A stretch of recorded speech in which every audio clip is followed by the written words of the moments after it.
acceptance. The recording will be sent to each participant at the address that they used to register for the meeting. Our two guests will each deliver 15 to 20 minutes presentation. I'll give a warning signal 5 minutes before and then ask them to finish when the time is up. Could everybody please stay muted for the duration of the presentations? If thoughts occur to you, please write them in the chat. If you have a question, please use the raise hand button in the reactions tab in the menu at the bottom of your screen. After the formal presentations, we will call for questions in the order in which hands were raised. Please keep your questions as brief as possible, no lengthy statements, please, and indicate to which of the speakers your question is addressed. About 20 minutes have been allocated for this Q&A session. We would then move on to about 20 minutes for ideas from the floor for actions that might be taken to counter the FPA and preferably to terminate it. Please use the same system for raising your hand if you wish to intervene. The chat will also contain a link to the FPA working group page on the IPAN website for participants to provide suggestions as to further practical actions, to provide their contact details, including which state they are from, and to volunteer to participate in any future activities associated with the FPA or any other aspect of IPAN's work. Now, before calling on our speakers, I'd just like to make a few remarks to set the scene. The US has vowed to prevent the rise of any power that could challenge US primacy. It regards liberal democracies as the only acceptable form of governance. Any country following an alternative is seen as a systemic threat, which must be countered, usually by war. The US has defined China as the principal systemic threat. It has been expanding its capacity to project US military power into the Indo-Pacific region beyond its already overwhelming presence to meet that perceived threat. Australia has nearly always joined in US wars somewhere over there and not over here. For the first time since World War II, we face the prospect of war over here. Australia's force posture agreement with the United States would appear to be an important part of these war preparations. So we need to understand what it is and what might be done about it. Accordingly, our speakers have been invited to focus on two concerns. A, what is the force posture agreement and how does it impact upon Australia's security, particularly with regard to the capacity to make independent decisions about war fighting and war avoidance? B, if the FPA or any of its provisions undermine Australian security or freedom of action with regard to armed conflict, what practical steps can be undertaken to mitigate or to remove that impact? Kelly will speak first, followed by Richard, and then we go to questions. Over to you, Kelly. Thank you, John. Hello, everyone. My name is Kelly Tranter, so I am the Tanter without the R. Makes it a bit confusing today, I think. I also wish to acknowledge the traditional custodians of the land, in my case, the Wonnarua people, and pay my respects to their elders, past and present. I acknowledge the Aboriginal people who died or have and continue to suffer from the nuclear tests in outback Australia between 1953 and 1963, and their land, sea, communities, physical bodies and customs which were all deeply affected. I acknowledge that the land beneath Pine Gap is not US territory and stands on the traditional land of the Aranda people of Central Australia. The original owners and custodians were never asked to cede this land, now a strategic nuclear target, and have never been compensated for its use. I note that recently local Indigenous communities who initially welcomed the Arnhem Space Centre's potential for employment and development are now expressing concerns about the space centre being used by the military. They rightly hold concerns that they, quote, may become a target if there is a foreign threat and our country is seen as expendable because we are in the middle of nowhere, close quote. I'm acutely aware that many of those who are watching and listening have far more experience than I about this matter, particularly Richard and John. So please don't regard my comments as expert comments. My comments are my impressions from reading the Force Posture Agreement and the various documents referred to in it. They grant the United States unacceptable extraterritorial rights over our country. Politicians try to assuage public opinion by saying that US forces are rotational, but the fact is that the infrastructure is in place and permanent, so rotating the components makes it indistinguishable from a permanent military presence. And I'm sure Richard will talk to you more about that in his address. The FPA should not be read in isolation. To understand its significance, you have to read and bear in mind cooperative arrangements established by earlier agreements, which are referred to in the FPA. The combined effect of the agreements is to nullify our capacity to make independent decisions about war avoidance and war fighting.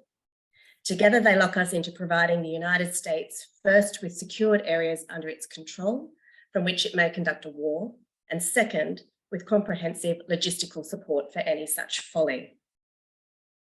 Australia is in the perfect location from which to wage remote war, far enough away to be protected from enemy attack, but close enough to serve as a staging post for troops and supplies. Big enough that the US can operate freely with minimal oversight and without civilian encroachment. Australia is the stepping stone for waging war with China, a stone to be sacrificed in protecting the US homeland. We're functionally dependent on the United States through interoperability and interchangeability, and in the technological aspects of modern warfare. The FPA provides an international, legally recognisable basis for the US presence and its use of facilities here to conduct its war with Australian support. The FPA undermines Australia's security, particularly with regard to the capacity to make independent decisions about war avoidance and war fighting. It imposes an obligation on Australia to provide Australian bases and logistical support so the US can conduct war with which Australia might disagree. With the increased integration and interoperability of our defence forces and our acknowledged dependence on superior US technology, these agreements leave us between the devil and the deep blue sea because we won't have any substantial independent military capacity. FPA facilitates a massive arms buildup in Australia because it provides for the pre-positioning of material under the control and for the exclusive use of the United States forces without specifying types or quantities, and gives the US exclusive use and control over the areas it occupies. Under the FPA, it's not inconceivable that nuclear weapons could be pre-positioned on vessels, aircrafts, or on land without the knowledge of the Australian public. The US simply tells the Department of Defence what's coming, and if there's no timely objection, it comes. If land and water is contaminated in or around areas exclusively controlled and used by the United States, there is no obligation on the United States for the removal and reversion, which is to say to restore the areas to the same condition as when they received them. Australia retains ownership of and responsibility for the land, even though the US has exclusive rights of use. When preparing my talk for this evening, it was useful to read the book Poisoning the Pacific by John Mitchell. It gives insight into the real world consequences of US military presences on foreign soil, from the chemical contamination of water, air, and soil, poison warfare, and biological weapons testing, to nuclear submarines leaking radioactive cobalt-60, all done with impunity. Daily military operations lead to contamination which poisons civilians and service personnel alike. Solvents and degreasing agents used for cleaning aircraft engines, many of which are carcinogenic, run into the ground. Firefighting exercises contaminate water sources with toxic foam. Storage tanks leak diesel and fuel. Disposal of hazardous waste and surplus stocks of chemicals is one of the main factors contributing to contamination. Alarmingly, reference to US contractors is frequently made in the FPA. That is a notable change from earlier agreements. Some may not realise that the term US contractors does not just apply to, say, dry cleaners and mechanics providing subsidiary or support services to the forces, but includes, and nowadays more commonly means, US private military and security companies, mercenaries. The US government has no doubt been forced to employ mercenaries because the United States military is facing its greatest recruitment crisis in 50 years. When it comes to treaties and international law, the deniability of responsibility for mercenaries has undoubtedly also contributed to their increase in use by the United States government in conflicts to pursue geopolitical and economic objectives. It also allows wars to be kept going while minimising domestic public opposition to boots on the ground. We hear much of Russia's employment of Wagner mercenaries in the Ukraine, but the US employment of mercenaries throughout the world is not publicised. So when we hear official announcements about US troop numbers in Australia under the FPA, I would caution that they may not include US mercenaries. The Status of Forces Agreement, which is referred to in the FPA. This is an agreement to govern the status of US forces in Australia. The definition, which does not exclude mercenaries, is of the civilian component of US forces. You can see from the agreed minutes of interpretation subscribed to the agreement that the intention was for the civilian component provision to extend to organisations like the American Red Cross, for example. But the actual agreement doesn't say that.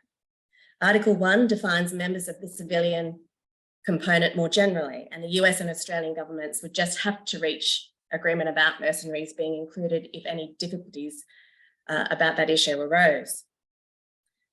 Under the SOF agreement, there would be very few circumstances in which Australia would end up not paying half the cost, rectifying any damage that occurs because of the multifactorial nature of causation and because of the increasing interoperability and interchangeability between the ADF and US Defence Forces.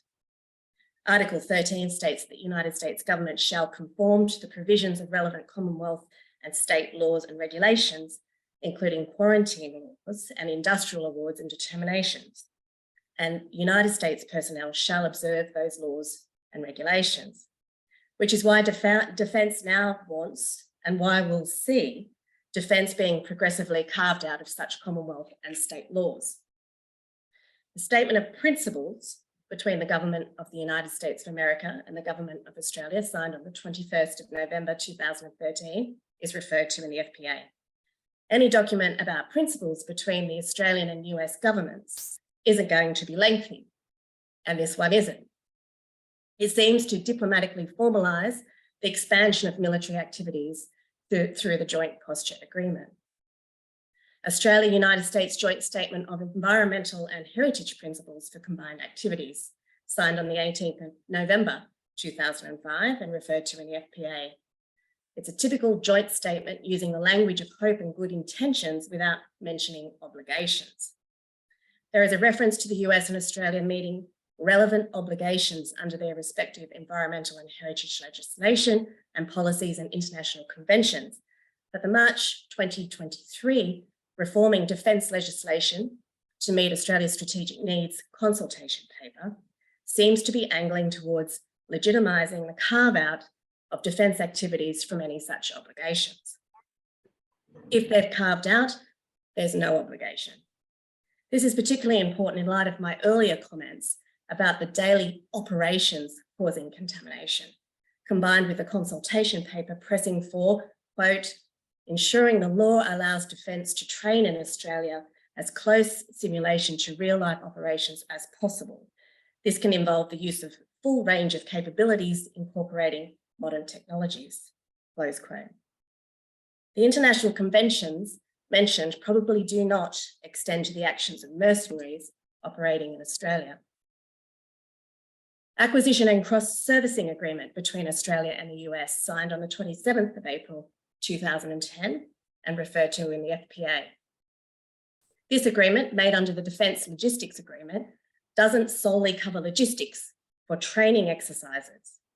It extends to them all the material support necessary to wage war from Australian soil.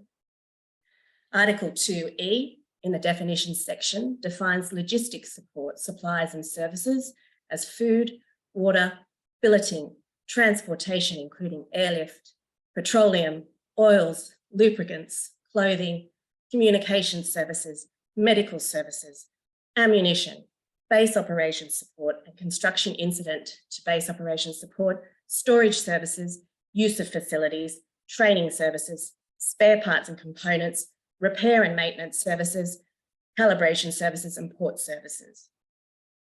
Consider the agreement's provision for the payment for logistical support being subject to the availability of government funds for such purposes. The US government is already struggling with its debt ceiling, and its reserve currency conceals the fact that it is completely broke, with its total public debt standing at a mere 31.46 trillion.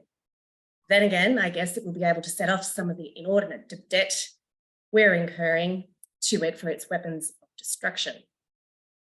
The agreement does seem to authorise Australia providing logistical support to US mercenaries as agents of US military forces in Article 4.10. The current definition of logistic support under the CDLSA is material and services to military forces to enable the successful accomplishment of assigned missions and taskings in situations extending from peacetime to circumstances of conflict involving either or both parties.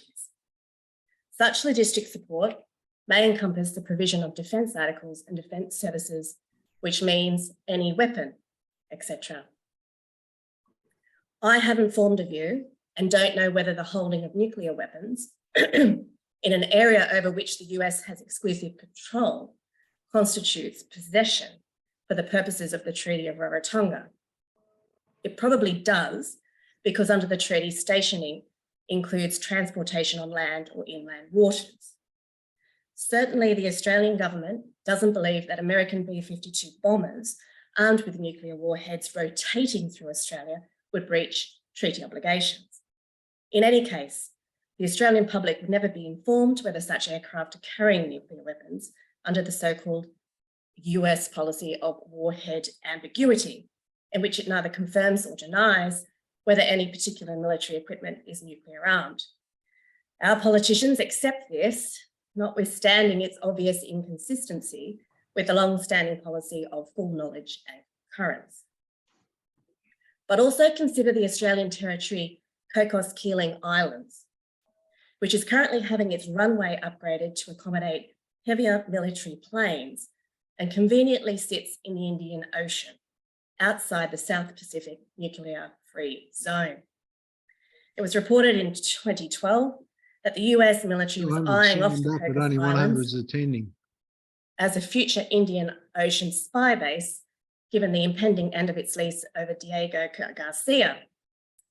Cocos Islands conveniently are 2,700 kilometres to the east of Diego Garcia. Sovereignty issues over Diego create difficulties for the United States. It has been reported that support for nuclear-capable military platforms is a key function of Diego, with B-2 nuclear-capable heavy bombers frequently visiting the atoll. The extent to which nuclear weapons are stored and stockpiled on Diego is unclear. Cocos-Keeling Islands being outside the treaty zone might overcome technical hurdles to storing nuclear-armed weaponry on Australian soil. The US could neither confirm nor deny, and Australia strictly could claim to be complying with the treaty. But if that happened, how would it reflect on our integrity with our treaty partners to see us weasel out of our treaty obligations because the zone isn't accurately drawn to encompass all of Australia? 5 minutes to go. Chapeau Defence Agreement seems to ensure that the US legal requirements that US forces are deployed properly under enforceable agreements. It seems to exist to satisfy US statutory requirements. The agreement repeats the definition of logistical support. The agreement concerning security measures for the protection of classified information. The agreement defines classified information as oral, visual, electronic, or documentary form, or in the form of material, including equipment or technology. It states that classified material, including equipment, should be transported in sealed, covered vehicles or be securely packaged or protected in order to prevent identification of its details and kept under continuous control to prevent access by unauthorized persons. Now, what might be transported in sealed, covered vehicles so that it can't be identified? Which brings me to the question that was put by John: if the FPA or any of its provisions undermine Australia's security or freedom of action with regard to armed conflict, what practical steps can be undertaken to mitigate or remove that impact? On the 18th of May, Dr. Bianca Baggiarini, I apologise if I've mispronounced her name, is a lecturer at ANU Strategic and Defence Studies. She wrote, quote, "If the region continues the stockpiling of military technologies and capabilities, war becomes more likely." She refers to Richard Cohen's definition of militarisation as a process that codes the degree to which a society's institutions, policies, behaviours, thought and values are devoted to military power and shaped by war. That's the danger and the challenge. None of us want to be a military administered colony. That is why public education is important, starting with the communities living outside of military facilities. They need to be shown what has happened to overseas communities under US military domination and connected with them to gain more insight from those with experience. There needs to be more rather than less environmental and other safety regulation and monitoring. Their water and soil should be independently tested and the results documented on a regular basis. Those potentially affected should all have annual blood tests. Richard will talk more about the need for the monitoring of these sites, but Vice Admiral James Amirault said in 2001 that, quote, "Environmental laws provide a powerful weapon for those who oppose the military," close quote. We cannot permit the military to wind back any of our hard-won existing protections. Informed young people are no longer fooled by official narratives or by politicians. They see the blinding truths behind US hypocrisy and contradictions and the lamentable waste of scarce resources on war and destruction and death in the pursuit of money. With the world set to get hotter by 1.5 degrees by 2027, and with military carbon emissions and diversion of resources exacerbating this and causing many other problems and hamstringing solutions, now is the time to reach out to young climate leaders to engage with them on these issues. In death counts and injury and economic loss, statistics, young people are going to be the primary victims for years to come, and they should not be expected to bear the burden of our generation's follies. And throughout all of this, campaigners will need to bear in mind that intelligence agencies and PR machines work very hard to discredit truth tellers and to keep the press tightly controlled. Governments, the media, and many individual politicians have been co-opted by wealthy and powerful warmongering elite that has also infiltrated the high echelons of the US and Australian military forces. So the hard work is cut out for us. But for the sake of all young people and their children and grandchildren, for the sake of humanity as a whole and for the sake of our Mother Earth, we must do all we can to stop the madness. Thank you. Thank you very much, Kelly, and thank you very much for keeping to time. That's wonderful. I'd like to now pass over to Richard. Thanks very much, John. And I would like also to acknowledge, I speak from Wurundjeri country in Naarm in Victoria, and it's very clear the matter of the sovereignty, the unceded sovereignty of Aboriginal land is critical to understanding who we are and what we have to do in a situation like this. These issues are very closely connected in my mind. I also want to thank the organisers for this, Bevan Ramsden, for nudging me to actually attend to this question of the Force Posture Agreement, to which I'd not paid enough attention, and particularly Kelly for that bravura performance, which renders a great deal of what I've got to say not relevant. I also want to thank probably a couple of people who are not on this call, but who are extremely important for thinking more about these issues. And that's my three long-term colleagues, Anna Hood at the University of Auckland, Michael Hamill-Green in Melbourne, the world expert on the South Pacific Nuclear Weapon-Free Zone, and Nick McClellan, really somebody who has guided my thinking for many years about the Pacific. And a lot of what we are thinking about is involved in these issues. So I'll talk to them then. Because John reminds me that time is short, I'll commit to making an extended version of this recording if we don't get enough time, or in other words, if I shorten what I'm going to say. So let me start out now by sharing my screen and going to the beginning of this. Sorry about this. Okay. I'm going to miss most of you know about the bases here, so I'm not going to talk about that.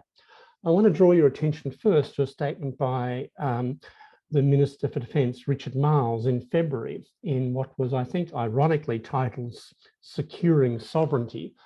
Maybe it wasn't in his case, but it points to the jargon of sovereignty, which is being abused in all of these discussions. And he introduced through the Labor government a new concept in the legal status and the military status of bases in Australia to which the United States has some access. He talked about the joint facilities, Pine Gap, etc. And then he talked about collaborative facilities. We also collaborate, he said, through Australian-owned and controlled facilities such as the Harold E. Holt Naval Communication Station and the Australian Defence Satellite Communication. Harold E. Holt is the old Northwest Cape, very low frequency naval communication station. There is a very large US presence there. Of course, it was built by them.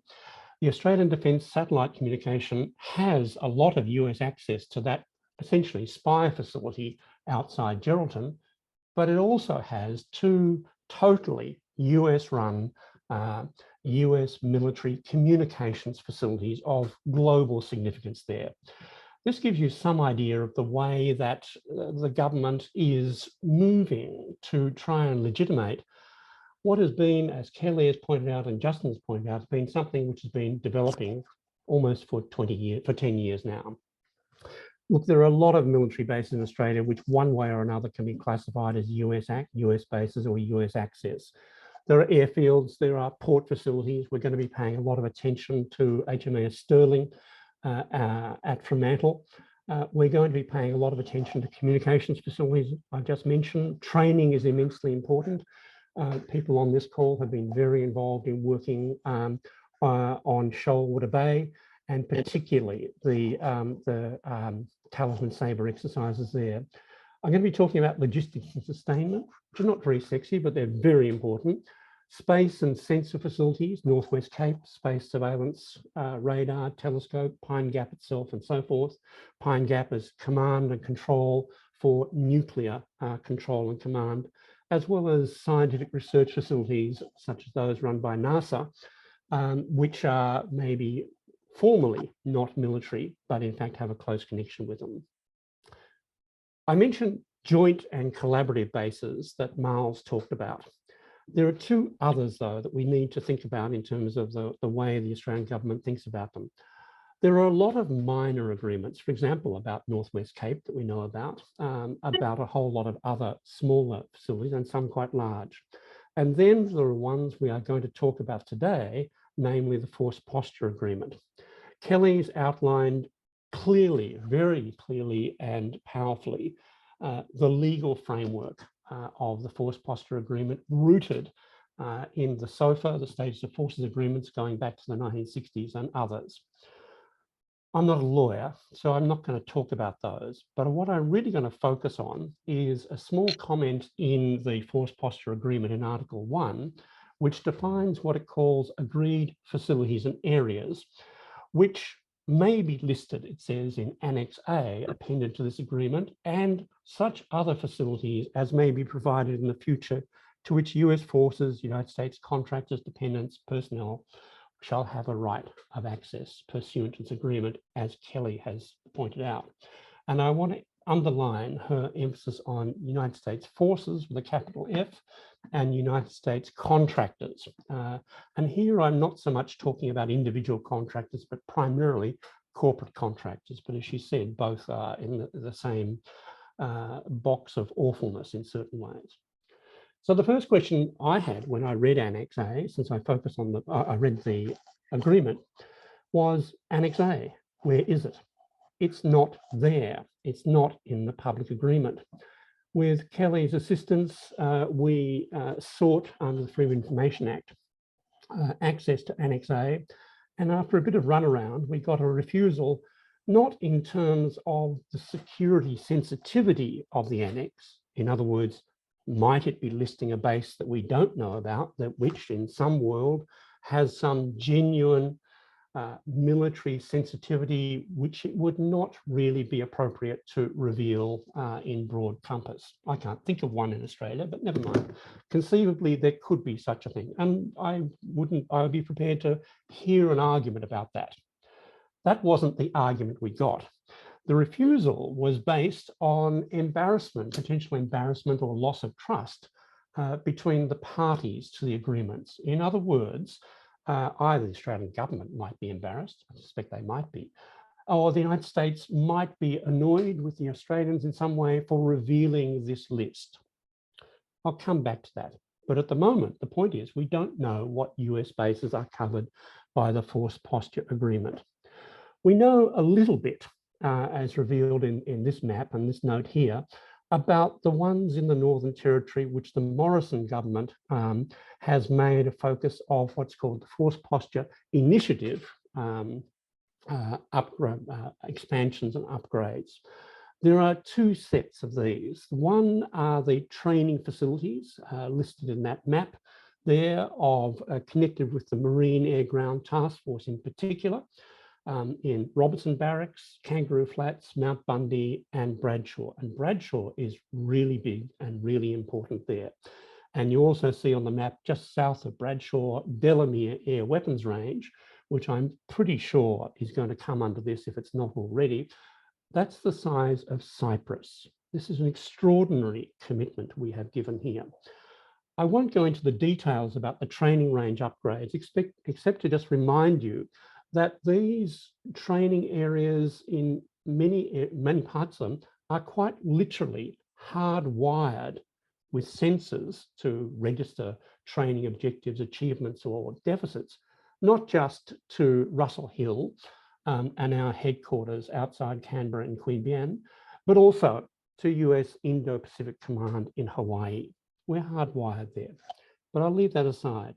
The second category we know about from the Morrison government was the expansion under the Enhanced Defence Cooperation Agreement with the United States about RAAF Base at Tyndall, which is also marked on the map that you can see there.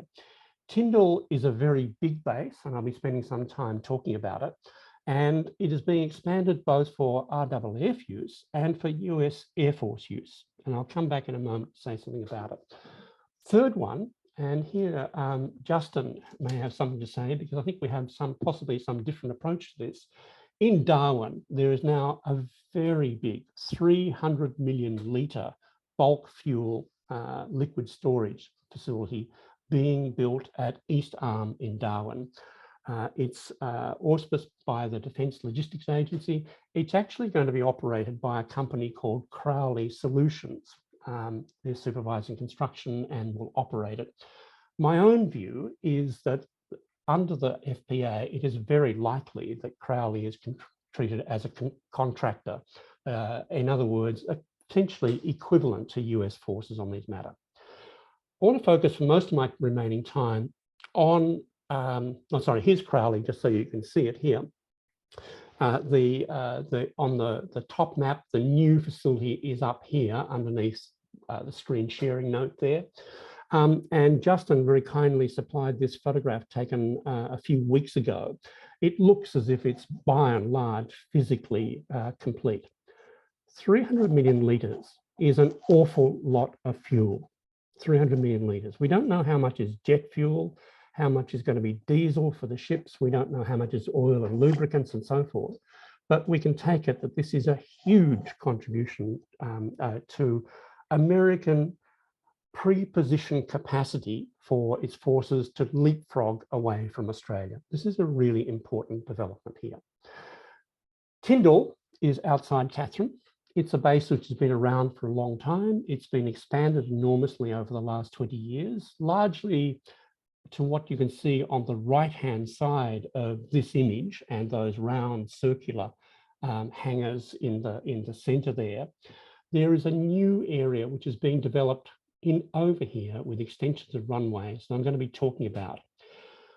I just want to stress that this is not simply a matter of, well, Morrison spending $1 billion on the RAAF part of it, the Americans spending another $1 billion or so on their part of it in parallel, but that what this does is create a new type of base in Australia founded on pre-positioning of operational capabilities. There's a new US operations facility, on heavy maintenance facility.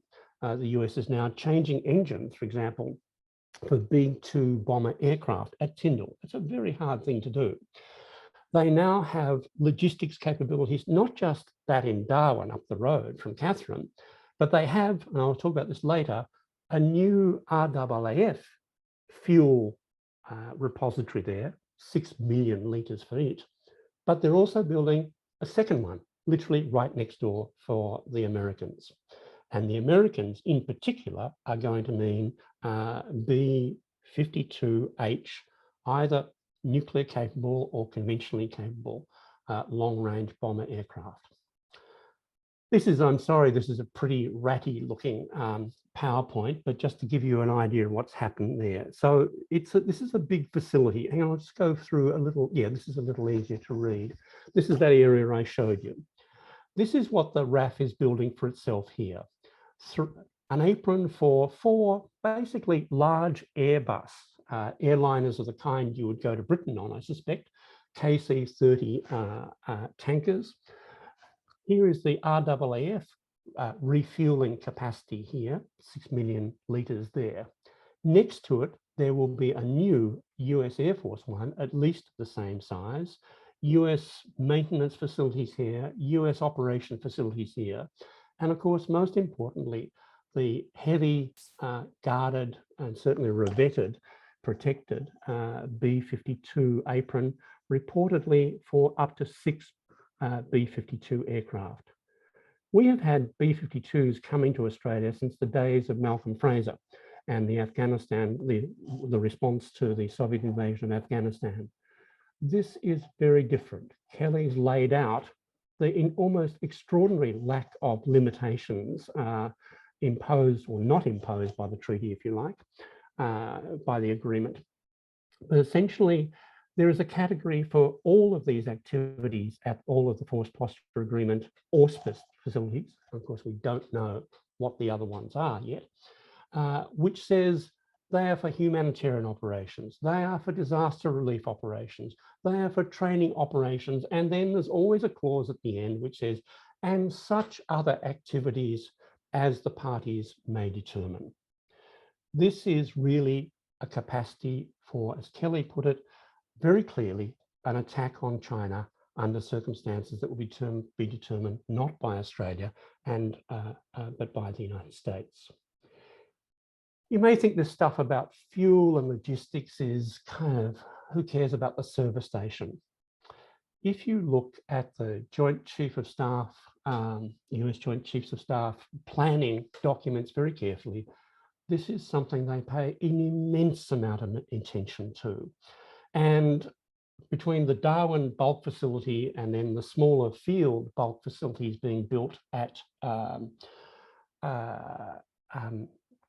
Tyndall in this case, and we actually don't know how big the American one's going to be yet, this is really a huge change, and it creates a whole new set of opportunities for the United States, which have one particular or two really important consequences. One is what they can do apropos China. The second is what it means in terms of undermining our compliance with the South Pacific Nuclear Weapon Free Zone, the Treaty of Rarotonga. I'll say a bit more about that. So is that you, John? No. No, not Okay. yet. Okay. These are a mock-up of, by Defence, of the Airbus tankers. They are there to go together with the B-52s to enable them to get close enough to China, particularly in the northern parts of the South China Sea, to launch their long-range standoff strike missiles. B-52s don't drop dumb bombs anymore, as they're called. They drop missiles. We don't know, we have no way of knowing whether the B-52s, which are going to become, will be nuclear armed or not.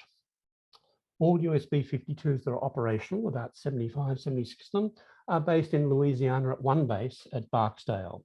About half of them are the conventionally armed sort, which bombed Iraq, Afghanistan, as well as, of course, in earlier years, Vietnam. The other half remain nuclear capable. We don't know what kind are coming to Australia. I'll point out in a minute that the government is currently going through contortions to say we are wholly compliant and we intend to be wholly compliant with the South Pacific Nuclear Weapon-Free Zone. The problem about that, in brief, is that the zone prohibits the stationing of nuclear weapons in Australia, but it does not prevent transit or visit, using those languages, the transit or visit of nuclear-armed either aircraft or ships, for that matter, to Australia. And nowhere in the treaty or in the Australian Act enabling our access to the treaty are visits or transit defined in terms of their duration, a matter of days, a matter of weeks, months, their frequency, how often can each aircraft, each ship come? We don't know. In the case of ships, that's a bit of a furphy, because the United States in 1991 issued a presidential directive from President Bush the Elder, who took all tactical nuclear weapons off US Navy ships and submarines, primarily because they are simply too dangerous and unnecessary. They can be put back at a moment's notice, but there has been no such notice. So let's leave nuclear-armed ships off the table. That leaves potentially nuclear-armed aircraft. And the B-52s that come to Tyndall may or may not be. The government has stressed that it will be compliant. But on the other hand, as Kelly mentioned, if the government respects and understands, quote unquote, the US policy of neither confirm nor deny the presence of nuclear weapons on board its aircraft in this case, how can we know? And more to the point, perhaps, how will the government know if it is determined to not answer, not ask, and not challenge? The transit parts of the nuclear clause in the South Pacific Nuclear Weapon-Free Zone Treaty are really quite straightforward. Stationing is clearly knocked out by careful wording. On the other hand, Article 5, Part 2 is very carefully worded, largely at Australian insistence in those 1980s negotiations, that each country, each party, can do what it wants in terms of transit. This is really very serious for us now.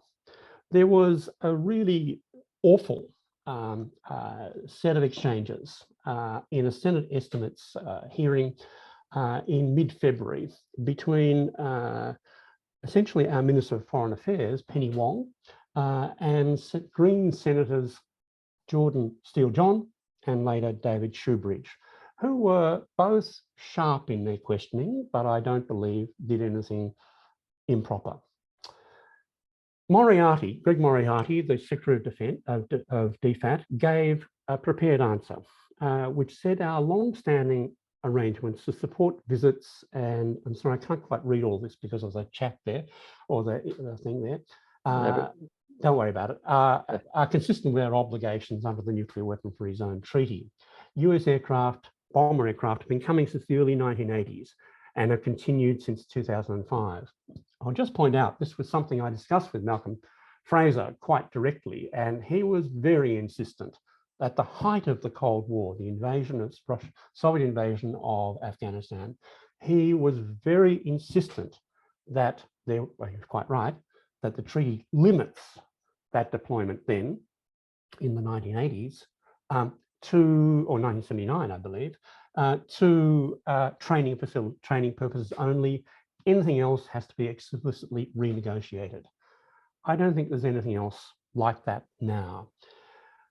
Moriarty said, successive Australian governments have understood and respected the long-standing Australian government policy of neither confirming nor denying the presence of nuclear weapons on particular platforms. Australia will continue to fully comply with their international obligations, i.e.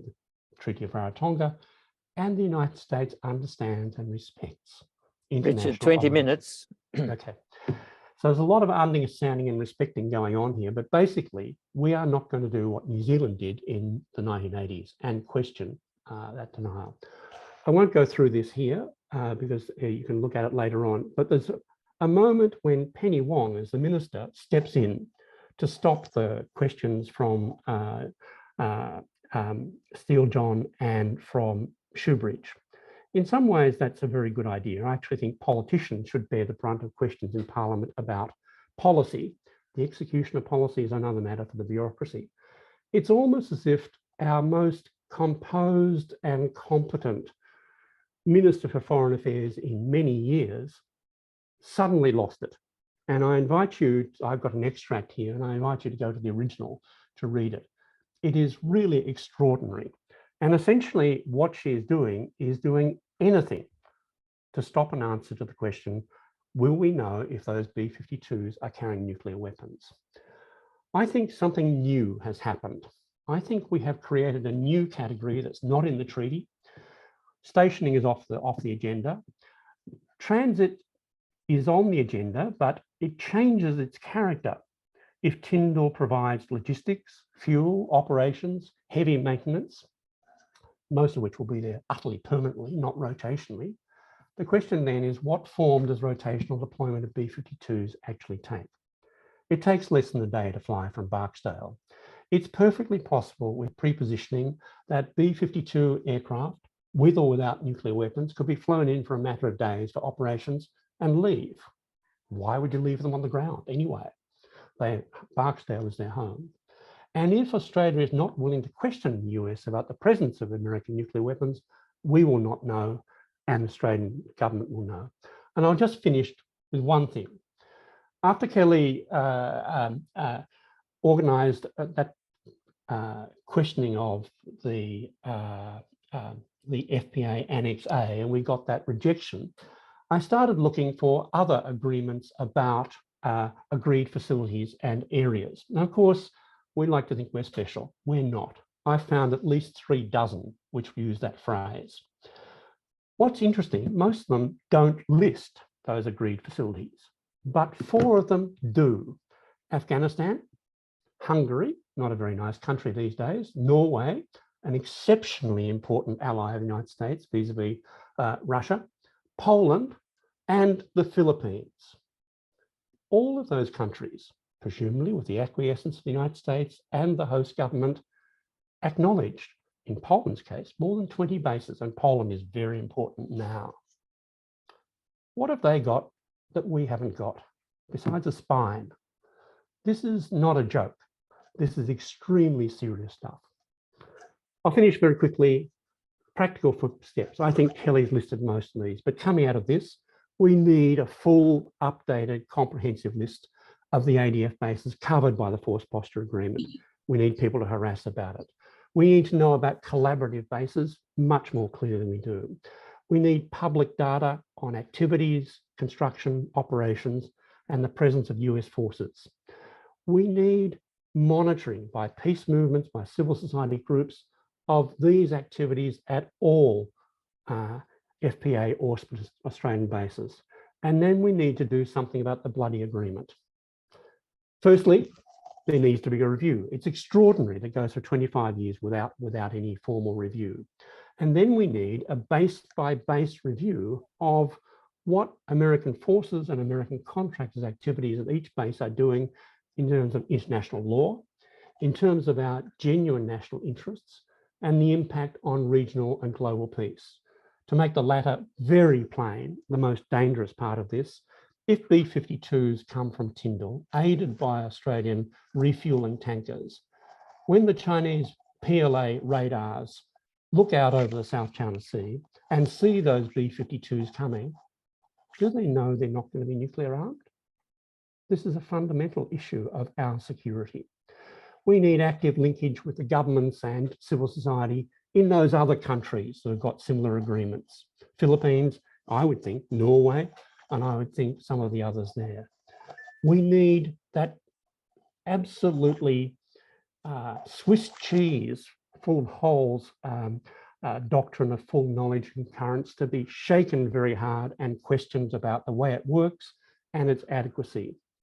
And then we need to exclude nuclear weapons presence, American nuclear weapons presence in Australia under a number of forms. I'll stop there. Thanks very much for your patience, John. Thank you, Richard. Well, it's a little bit over, but I just wanted to make two comments. Firstly, the point that Kelly made about Australia being sufficiently far away from a theatre of warfare.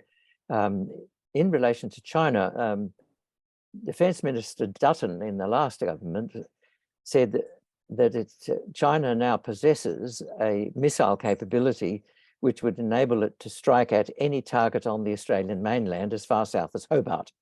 So, Richard, your point about the Chinese would have to assume that strategic bombers are nuclear armed, I think would lead to them attempting at least to strike with missiles the Tyndall Air Base, and even more importantly, to strike Pine Gap in order to disrupt the command and control of US operations against China.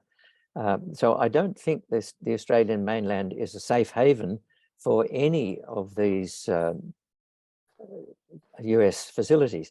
The second point is that the wording that you put up from Article 4 of the FPA seems to me to be quite open-ended, because it does have the wording of any other facilities or areas that might be agreed between the two parties in the future.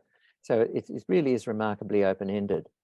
Can I just comment quickly on that? Firstly, on the latter, yes, you're absolutely right. So the first issue is government accountability. One of the things that is constant in Australian politics since the first building, actually in 1955, of the first new American facility in Australia, the seismic station, then very secret outside Alice Springs, still there, still run by the US Air Force, is governments lie about it. They have lied about it all the time, and they lie by omission and commission. Accountability, we need that. The list doesn't matter in itself, of course, but it matters that we don't know about it. We can't do anything about it. The second, one of the problems about Australian defence ministers is that, with the exception of John Faulkner, briefly in power in the noughties, they've all been terrible, all been stupid. I mean, and I'm sorry to be so sharp about that and so apparently arrogant, but I don't think anyone accused Dutton of a great command over it. I don't think anyone accused Stephen Smith of having great knowledge of what's going on. This is really terrible. So full knowledge and concurrence. On the last matter about the target, I'll put into the chat a link where I talked about how I think Pine Gap may be a Chinese nuclear target under certain circumstances. Definitely a Russian one under certain, basically global war. I actually don't think I agree at the moment with Peter Dutton, funnily enough, that Tyndall would be a target, simply because the number of very long-range missiles that China's got, which are mainly very old 5 megaton ones, they don't have very many of them, and they'll have, I suspect, higher priorities. It's not impossible, but I'm not willing to go along and say, yeah, that's a definite one at the moment. Just, you can think about that. Yes, yes, good, thank you. Well, we are open to questions, and I've put the first two questions. So are there any questions from the floor? I don't see any raised hands at the moment. Can I ask if Kelly's got anything to say to what I said? No.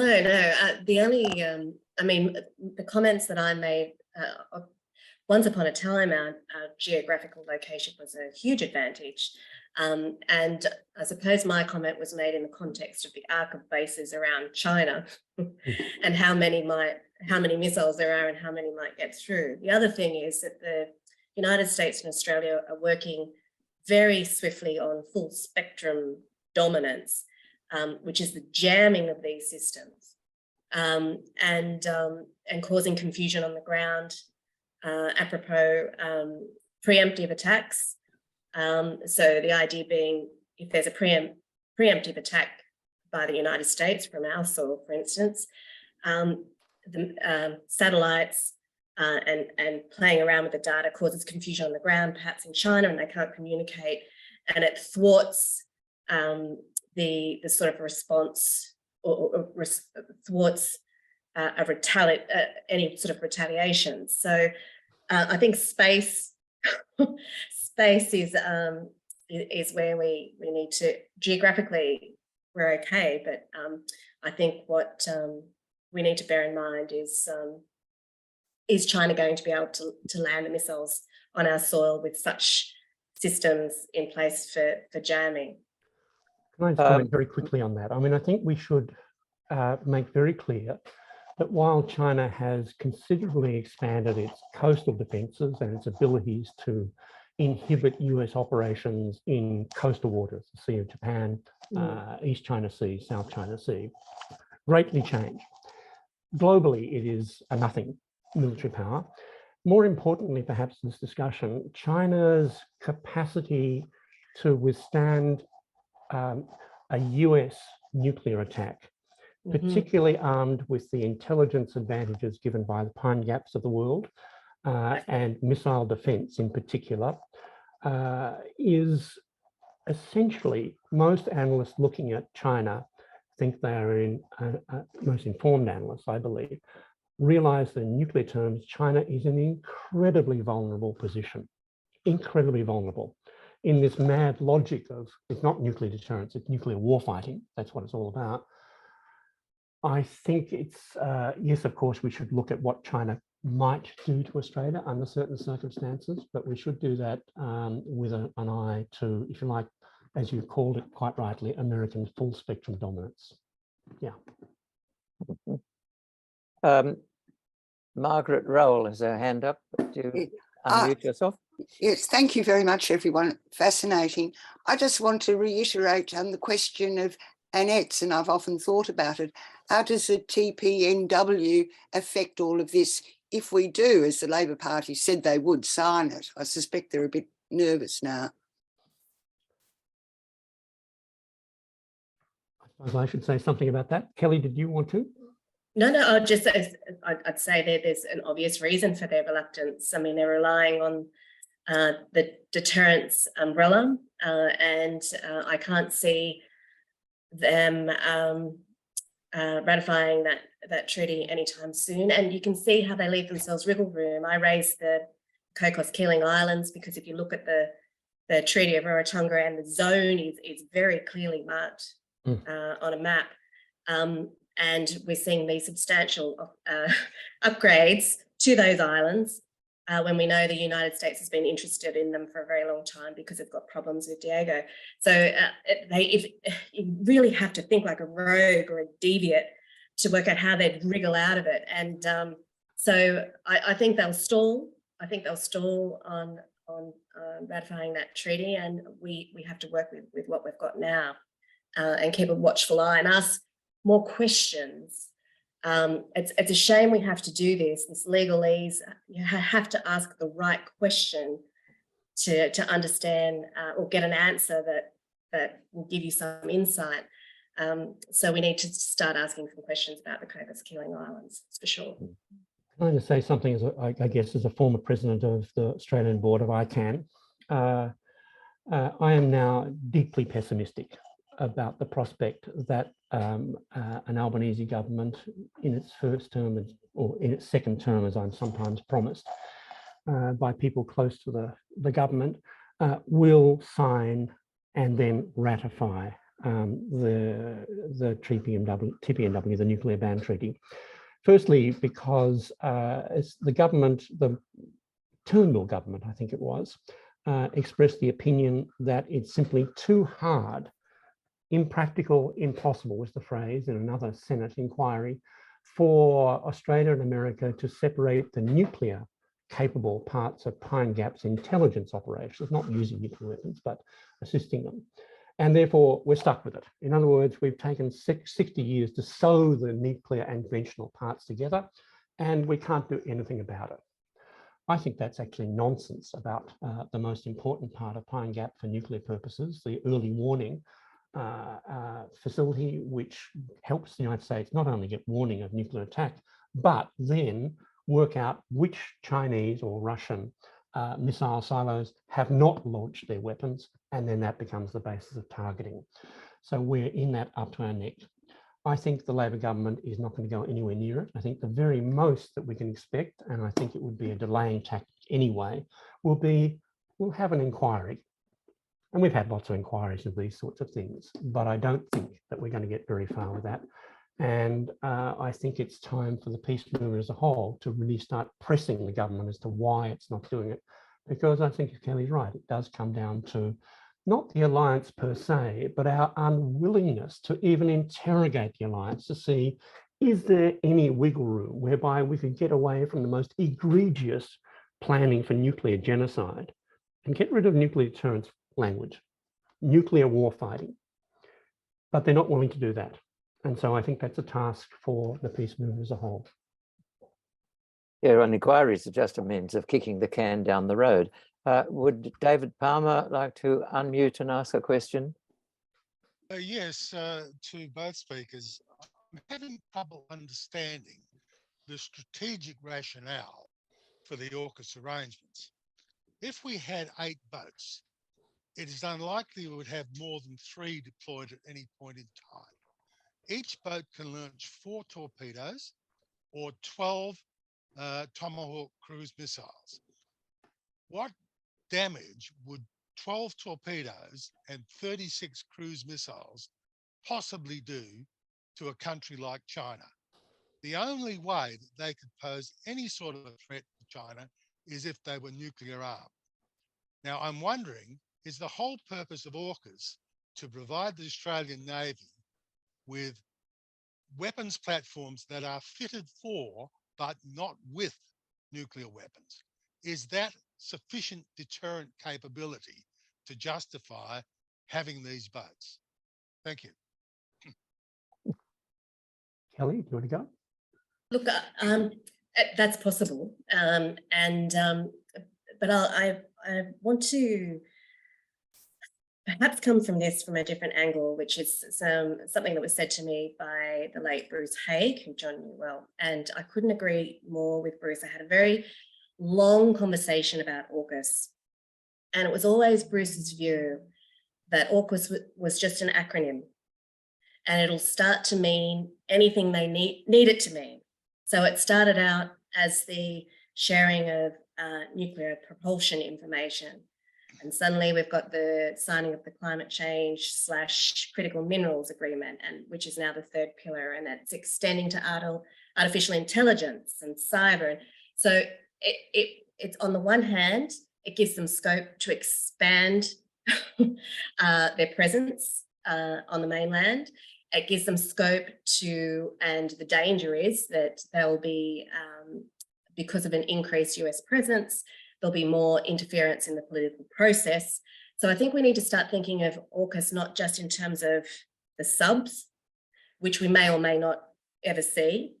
Do I think they'll be capable of, well, nuclear? I think that the subs going through will almost certainly be nuclear armed, although Penny Wong told the press club that the United States have indicated that they'll be conventionally armed, but that could be weasel words for conventionally armed, but with the capability of being nuclear armed, depending on how she's trying to word it. But I think we all should be worried about what AUKUS permits the United States to achieve on the mainland without public opposition. And AUKUS of itself means nothing, but they're starting to expand it, and I think that's a danger, and that's how Bruce saw it. with all of his expertise, and that's how it's unfolding. Mm. I want to comment a bit more on that because I think it's really, really interesting. I mean, I think it's really important to note that IPAN organised this conference, this workshop about the Force Posture Agreement, having paid a lot of attention, I think, before then to AUKUS. And it's clear that they're somewhat, they're obviously related, but they're somewhat different. For a start, the Force Posture Agreement goes back to about 2009. In other words, this has been cooking for a long time. This wasn't just Morrison inventing some other thing on the run and meeting in a pub in Cornwall or whatever it might be, and then asking Joe Biden, what do you think about this? I think several things are happening. I think that the United States has been rearranging its alliance structures. Global NATO, as I call it, we're now an enhanced partner of NATO, is one part of it. Japan and South Korea are also Asian partners of NATO. And secondly, the United States has encouraged a number of its allies and quasi-allies like India to make bilateral agreements, Japan and India, Japan and France, France and India, Australia and France, Australia and Japan, and so forth. That changes things, and I think the FPA fits into that structure. On AUKUS itself, well, I'm a bit skeptical. Can you name any of you name an Australian industrial capability that looks anything like building quantum computers on scale that we could do? We can't even manage a car industry, let alone that. We will have branch industries or branch companies of American and British companies making the submarines, bits here, bits there, who knows. I think that's what's really, really important is that I think David's question is fundamentally the right one. What on earth is the strategic question that the submarines are meant to be answering? What's the precise strategic risk? The threat from China is quite different from what's being presented to us. I'm not suggesting that China is a nice Pollyanna country that does nothing wrong. On the contrary, I've got some very serious arguments with it, as I do with India. But what I think is we have such close relationships, institutional relationships built over 70 years of ANZUS, that decision makers in Canberra find it inordinately difficult to ask the question, when do Australian interests align with those of the United States and when do they not? I think we are just almost incapable of doing that. The answer to David's question is we're going to give a bit of an add-on to any American undersea capabilities apropos China. And the last point is the question about Australian nuclear weapons, I think, which didn't quite get asked, but I think is there. I think Australian nuclear weapons are on the agenda in Canberra in a way they have not been since the 1970s. I don't quite agree with the argument that the AUKUS submarines will necessarily be nuclear capable. To be perfectly honest, we're not going to get them until the 2040s. We have no idea what the technology, the platforms are going to look like by then. I don't think the Defence Department has the slightest idea, really. How could they? And remembering Kelly's fundamental point, not just about AUKUS, for heaven's sake, what on earth is the UK doing in this part of the world? It's just absurd.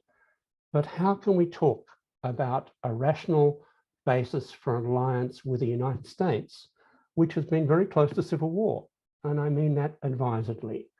This is something which occasionally you find defence planners admitting, not after the coffee discussions, but after the drinks.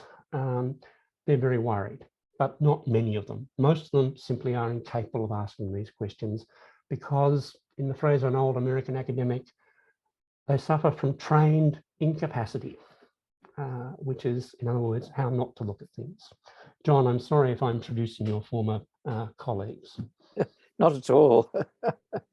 I encountered it myself many times, particularly when on consultations, leave-in consultations back in Canberra from my posting in Tehran.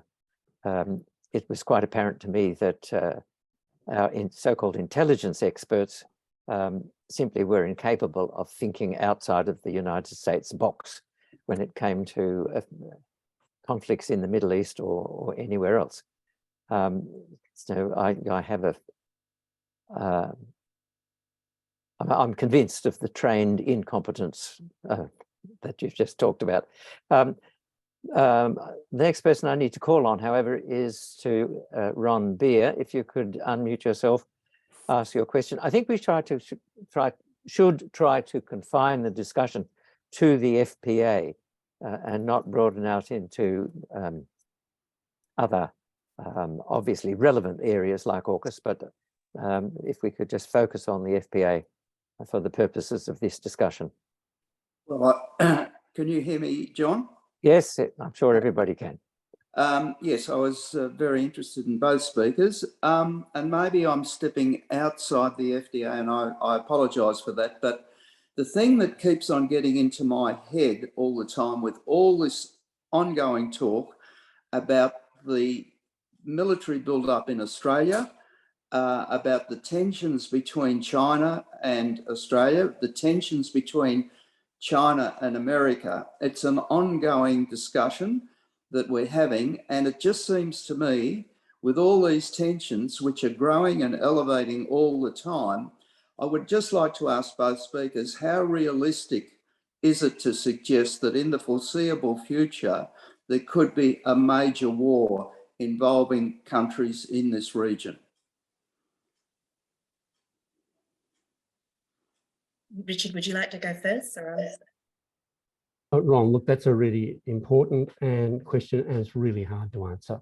I have to say that my view of the overall sense of risk of war has elevated massively, not simply because of the war in Ukraine, but principally because of the AUKUS, not the agreement itself, but the way it's been treated and discussed, by the dysfunction in the United States, by certain aspects of Chinese policy, not all, but some. I don't think I can answer your question realistically, because we just don't know enough about it. There is, in this country, we have catastrophically bad reporting on almost every aspect of this issue. I spend a lot of time looking and talking to people through Nautilus and other networks I'm involved in the United States. There are people who are really seriously worried, and others who retain confidence that, if you like, the safe hands will prevail on both sides. I know that sounds like weasel words, but all I can say is it's very clear that the global risks, not so much the regional risks, the global risks have increased quite dramatically. I don't think we can be absolutely sure that the discussion of nuclear weapons by Mr. Putin is all hollow, or that he will not, under pretty foreseeable circumstances, think of using a tactical nuclear weapon for a political purpose. Once that happens, then I become much more concerned, because all of the wargaming, if you talk to the professionals about nuclear weapons, it goes bad very quickly. That's not science, but it is something to bear in mind. Yeah. I'm sorry I can't give you any more better answer than that. Thank you. I'd just like to jump in briefly. My opening remarks, I've pointed to the fact that the United States, as I said, has vowed to prevent the rise of any power that can challenge its position as top dog in a dog-eat-dog world. The strategic planners in Washington, who are sort of a permanent part of the administration from government to government in the United States, they've been around now for 50 years, have made it very clear, and it's clear in public statements, that they intend to goad China into using military force in respect of Taiwan. And when military people like Admiral Minahan say they have a gut feeling that there'll be a war by 2027, or there'll be a war before 2030, when people like the Defence Minister in Britain, Ben Wallace, say that they have to prepare for war within the next 7 years, these are indications of where these strategic planners are trying to push events. They are clearly determined to use reigniting the civil war between China and Taiwan, which is what it is. Taiwan is still within China, and it is effectively, it would be a civil war. But they are pushing to reignite that civil war in order to bog China down, to thwart its ambitions to expand its economic and financial and other relations with other countries around the world, and in particular to thwart any possibility that China and its friends could undermine the Anglo-American global financial order. I think this is what they're most frightened of, and it's the issue over which they will go to war. I'm very pessimistic. I believe that when these people say, we'll be at war before 2030, I think that is a declaration of their intention. It's not a guesstimate of a possibility. I'm going to say one thing I didn't say in my talk, which is I talked about building international connections, and that's kind of pretty obvious for peace movements. I think here, what we need to be doing is talking about China and talking to China. During the height of the Cold War, I went to the Soviet Union, the Second Cold War, in 1985 or 1986, to Tashkent, almost the nuclear heart of the country. And it changed me in all sorts of ways. I think we need, as a peace movement, as a government, as civil society, to find ways of talking to Chinese interlocutors. We know it's going to be hard. We know it's going to be overrun by intelligence people on both sides. We have to assume our conversations are not public, of course, are public in every way to government. But I think we need to do something to find ways of talking to China. I suppose the only thing I would add is that I think you good people stand in the way of these strategic planners. And I think there's room for optimism. Doesn't feel that way at times. But I don't think young people in this country don't want war with China. That's the first thing. Climate change is going to be an issue for the military sooner than we think. The defence planners were thinking that it was going to be 2030 before we saw the effects of 1.5 degrees of warming, and that transcribes on the ground to intrastate conflicts and mass migration and concurrent events occurring, which will really stretch the military. You've got the United States, which are barely keeping it together economically. And as John says, as soon as, and the world is moving away from the US dollar as the reserve currency, more and more, they're accepting a basket of currencies or gold. America's in real trouble. And I think this is where the public education comes in with young people. We know we may not be able to win for instance, if you ask somebody on the street, what do you think of the US contest between the United States and China, you might have a group of people, as I have done, with a brief vox pop saying, oh, well, I think it's all being sort of overblown. And you have some people, that element of, I just don't trust China. And that's hard to get around in mainstream Australia. And so that's why we have to focus on the environmental aspect. The US military knows that it is contaminating every single day it is operating. It knows that it needs petroleum to project force. It needs to refuel. The emissions will continue to rise as a result of military exercises, as a result of weapons manufacturing. And young people know this.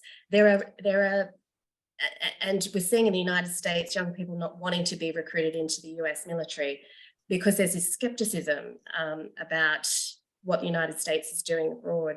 So I think we have to, as hard as it is, stay positive, but take this information. I mean, the information Richard has given us about the permanent nature of the presence, and take it out to those communities living around those areas, because they're stories that the media will want to tell. I think we will see people start to get sick by reason of, we've seen the PFAS issue with the class action. We will see more chemicals being used around these areas. They can't contain them. And if we add nuclear waste to that equation, which you know, we propose to do, that's the key in terms of linking the peace movement with the environmental movement, and getting that young crowd in. So I do feel optimistic, not you know, not without my eyes wide open, I have to say. I mean, they feel impenetrable sometimes, these strategic planners and these politicians. But I think people see through it, and they'll see it happening. Even here, I don't live very far from Williamtown Air Base, and you can hear the movements of jets increasing from day to day. There's more happening, and I think that's where the monitoring of those sites is critical, Richard. Well, thank you, Kelly. I think with the questions and the answers that we've had, we've morphed quite imperceptibly into the final stage of the meeting, which of course is a discussion of the practical steps that could be taken to counteract the ill effects of the FPA and indeed of AUKUS itself. I notice Diana has her hand up, so I'd call on Diana to unmute and have something to say. Well, maybe it should be going straight into the statements, but I live about 10 kilometres away from Kangaroo Flats. And as you can see, my louvered windows behind me, that I am a tropical person.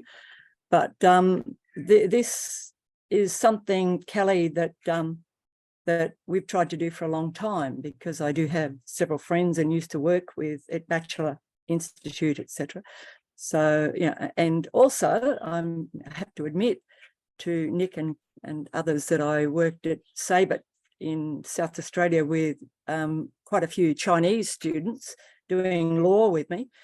And I wonder nowadays where they are, since they're not in Australia, they're working in China.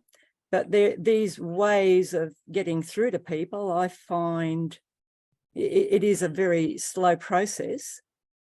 And perhaps you have some better ideas, since I am involved with IPAN and Top End Peace Alliance, just between the two of you. If how, for instance, do we, when we're right in the middle of these things, it's kind of, we're living and we're not panicking. Mm-hmm. But how do we motivate people when we're trying to actually stay sane ourselves? You first, Kelly. This I is would the say forced posture agreement. Yeah, look, I think make the connections instead of, the public education is vitally important, and that's the slow slog work. But I would be bringing people together.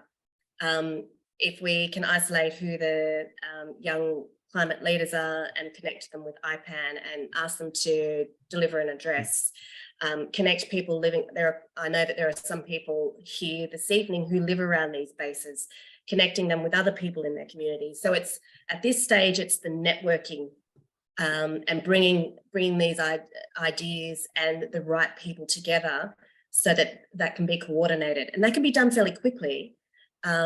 And then the public education will follow. But get the people you need in the room, and then start rolling out the strategy would be my advice. We're getting very close to having to close the meeting. Bevan, could you unmute yourself to ask your question? I was going to make a statement, John, if I may. If we're in this part of the forum where we can have a talk about things, I'm optimistic that we Australians can do something about the situation we're in. I'm optimistic because a recent poll showed that 50% of Australians, or just over 50%, would just want to see Australia neutral if there was a war between the US and China. That's a strong base. Our job is to keep Australia out of a US war. We can't do much about what the US does, but the concept of armed neutrality is a very good one to talk about. But look, in the IPAN, we are working on this, and we would like to have more people working with us. So anyone who is listening and talking today, there is in the chat the place where you could make contact with IPAN to be involved with this committee or other committees of IPAN. We just have to work together. There's a lot of work to be done, but I'm optimistic. I believe we can stop it, Australia being involved in a war. David Fox, could you unmute yourself? And Yeah. Look, just further what was discussed there. I mean, most critical thing, you need unions involved as well. I know a lot of unions have moved motions against AUKUS. Our state branch, the Victorian branch of the AMW, is going to be moving motions against AUKUS at the state conference in June, July. Simple reason too. Well, one way actually we've come across members and they get it very quickly about this whole AUKUS thing is that it's not going to benefit ordinary working people. We're spending billions, and you can multiply the 368 billion times 10 because that's how much it's going to cost us to submarine. And we aren't going to see a single nut and bolt manufactured here in Australia. Or in fact, all we're doing is supporting the US or Anglo-American military. That's all we're doing. Like big parent companies like General Dynamics, who own one of the shipyards where the submarines built, they've actually came out with a report to be viable. They have to build 2 submarines a year. We won't be doing it. So, and same with when Albo went over to England there and was seeing northern British shipyards where they do some of the stuff. And all he can announce is, oh, we'll send some people over there. I mean, we're not going to benefit at all. And ordinary working people get that. So you've really pretty much got them on side. Just add on what Bevan had to say just before, you're pretty much moving from there. Pretty much you've got the majority on side. It's just a matter of now utilising it and then develop the strategy how we do not cooperate with any war plan Australia is intending to get itself into. okay, so David, I think what you're saying is that you would be active in encouraging unions in general to withhold labour from any war preparation. How do you think we stopped the Vietnam War? Yeah, exactly. It wasn't just mass protests. It's actually workers where we had to go on strike and just stop it. We weren't going to do anything. So we're going to have to get back to that. And that was the key thing to it. Yes, So, well, the unions stopped the export of pig iron to Japan during the Second World War as well. So, tied up ships going Diana has her hand up again, so I will move on to Diana. No worries. I'd just like to add, I am a union member. I've been a lifetime union member, and I still pay my dues. So just, yes, comrade, thanks. And we also are involved at the moment, as Justin would confirm, with youth involved with the Environment Centre as well. And so we have ASU Peace and Justice Committee. We're doing everything we can against the forced posture agreement and initiatives up here as we can. But we need more positive, practical support in this way. It's we do feel pretty much alone and our resources are very few. We are very gradually, David, getting the union movement on side, but they do seem to like the money, some of the groups there to, this is FIFO and not necessarily union people, but the union organisers seem to sort of be following that this is jobs. And that is something that we have to overcome. So it's either a question to you people that are thinking of forced posture agreement.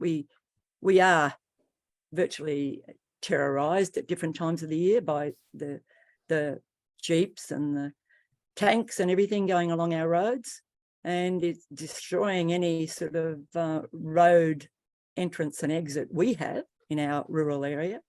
So this is a very practical problem that's being suffered up here. And that's probably why I'm part of the Force Posture Agreement group, because this Right. is where it's happening. Okay.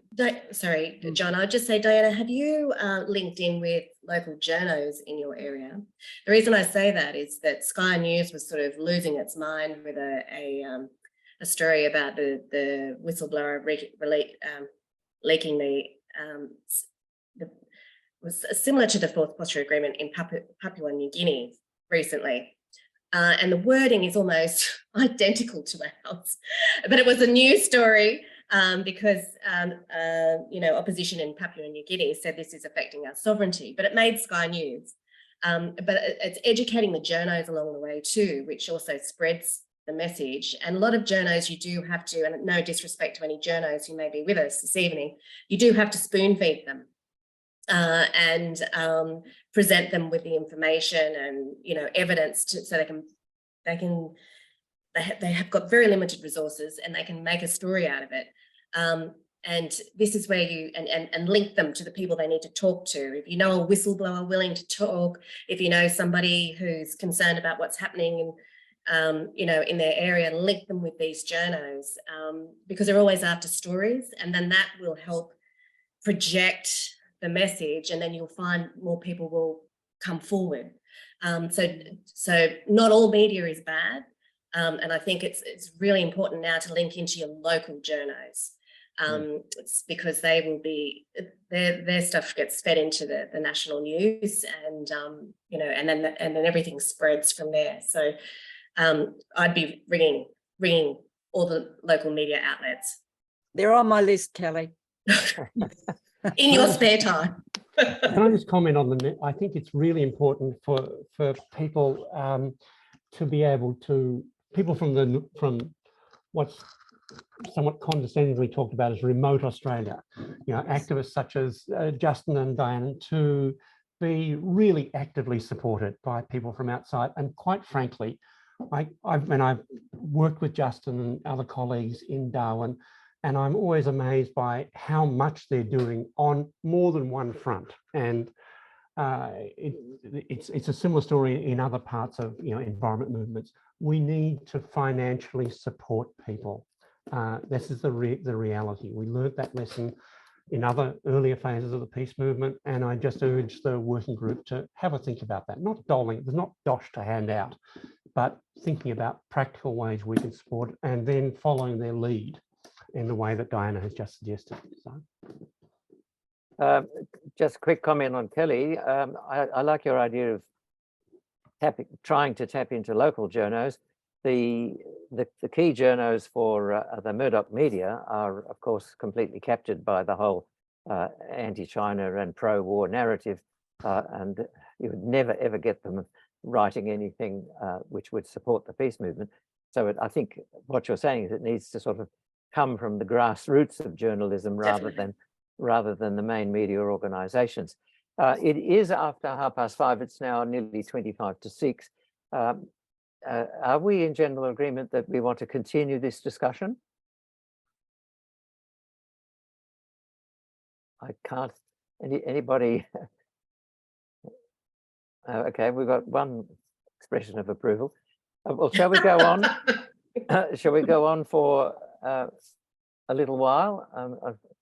I was looking for Annette Brownlee. Are you there, Annette? Yes, I'm here. Oh, good, right, because you completely disappeared from view. But, I will be calling on you shortly. Is there any other points that anybody else wanted to raise or questions they want to ask? Leonie. Yes, hi everyone. Leonie from Stop AUKUS WA, and also part of the Force Posture Agreement Working Group with IPAN. Thank you very much to both speakers and to John. One point that hasn't been raised that does link in AUKUS with the FPA, but really important, HMAS Stirling has clearly been stated as coming in under the Force Posture Agreement as of 2027 to do with the US submarine rotations. As a part of the campaign with the FPA working group with IPAN, we have sought information regarding the list of so-called facilities and areas under the agreement. And we have also done some work on that in WA, because it is of major concern to us, because it does also impact on the safety arrangements in terms of safety, any response and any kind of safety procedures that are in place, which currently come under HMAS. But it has been obviously stated that because of HMAS Stirling coming under, as of 2027, the Force Posture Agreement, with these rotations, the US has a say not only in the regulations of safety, but the response, any kind of public statement that is made, etc. So this is of major concern to us.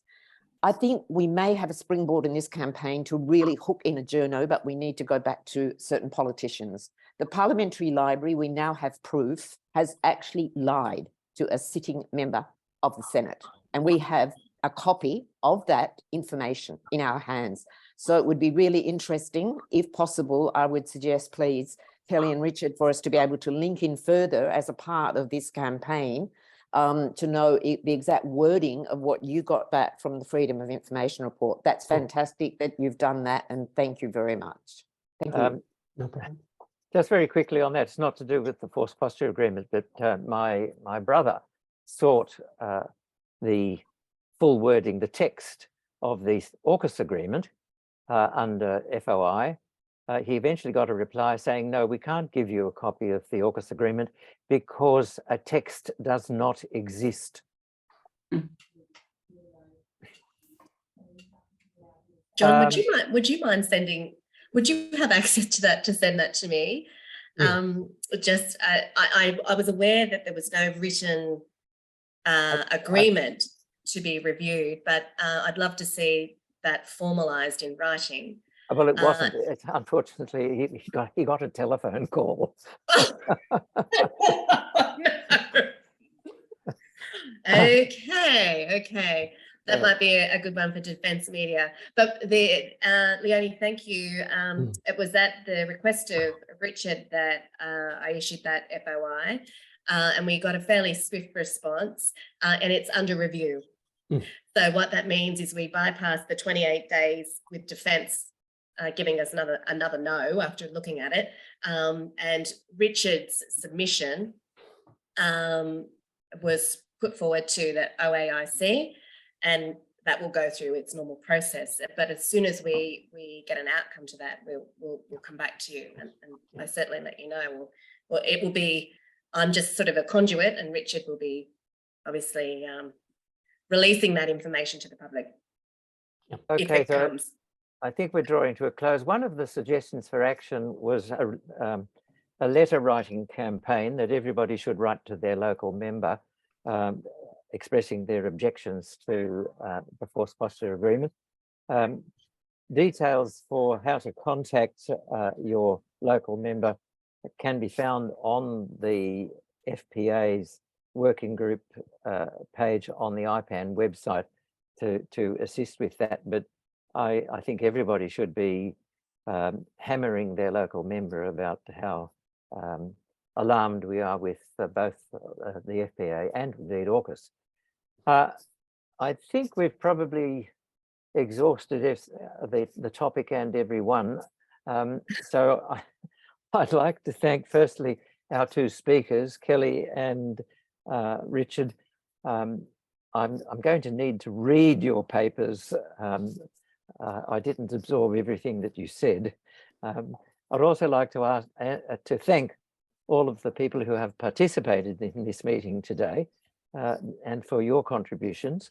And I would like to now call upon Annette Brownlee, who's the president of IPAN, to formally close the meeting. Well, thank you, John, and thank you for a very rich, detailed conversation. As we have heard over the last hour and a half, I'd also like to acknowledge the work of John Lander. He's making amazing contributions, as well as Bevan Ramsden, who, to my knowledge, was the person who really unearthed the force posture agreement and really brought it to the light of day with journalists such as those on the Sydney Criminal Lawyers blog, you know, talking that through. And I think we are making a breakthrough with some media, and we have got to build on that. But I'd just like to also pick up on the need to be working more closely with our neighbours in the Pacific and in Asia and Southeast Asia. And as I put in the chat, we are organising IPAN alongside of the Pacific Peace Network, are organising a conference to happen in Brisbane on the 29th of July. And from Brisbane, there will be a national speaking tour. So the two young women coming from Guam and Okinawa will travel to Sydney, will travel to Canberra, where we intend for them to meet with politicians. Parliament will be sitting during the time that they're there. So it's an ideal opportunity to get the media and politicians in Canberra aware of the experience of people in places like Guam and Okinawa, so heavily militarized and suffering this for so long. But the other thing that I think is I'd like to pick up on was what Kelly said about bringing people together who are having the real life experiences of living near or around the military bases that exist. So I think there's real potential has come out of this meeting. I think IPAN's got an important role to play. For those who haven't joined IPAN, please join IPAN. We need you. We need to expand the number of activists that are doing the hard yakka in the work of reaching people more broadly at all levels, whether it's the media, whether it's politicians, whether it's community leaders. And this is the sort of thing that we aimed and did do during the IPAN People's Inquiry, where we came out with the report, Choosing Our Own Path. And that's really, in a nutshell, that's what we need to be doing. And I think it backs up just what Bevan has said. So yes, let's remain optimistic. Let's remain energized, because we need that energy and excitement to really be effective into the near and the far future. Thank you, everybody, for your participation. And thank you, Annette. Well, I think that we shall now close the meeting. Some people have already left, but thank you to all of those who soldiered on, if I can use that term.